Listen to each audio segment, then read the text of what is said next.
أهلا بمتابعينا. لا يزال خبر توقيف فنان الملاهي محمد بن شنات يثير الحدث في الوسط الفني الجزائري بعد اتهامه بإهانة أحد أهم رموز السيادة الوطنية مقام الشهيد. وبينما شغل جمهوره ومتابعوه بالدفاع عنه أو انتقاده، كان لخصمه في ميدان الملاهي العريض بيلو ردة فعل مختلفة تماما.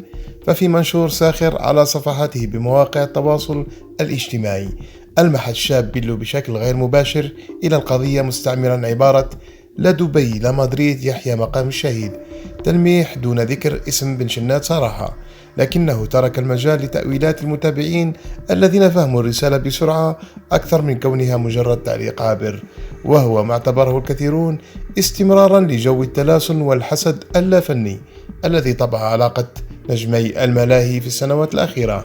المتابعون انقسموا بين من رأى أن بيلو انتهز الفرصة لتصفية حسابات قديمة مع غارمه، وبين من اعتبر أن رده يعكس واقعا حقيقيا من المنافسة اللافنية الحادة التي يعيشها الوسط اللافني الجزائري. وبين الجدل والانتقادات تبقى ردة فعل الشاب بيلو محل نقاش واسع لتزيد من حدة التوتر بين معجبي الطرفين، وتجعل القضية أبعد من كونها مجرد إجراء قانوني لتأخذ أبعادا فنية وإعلامية صاخبة.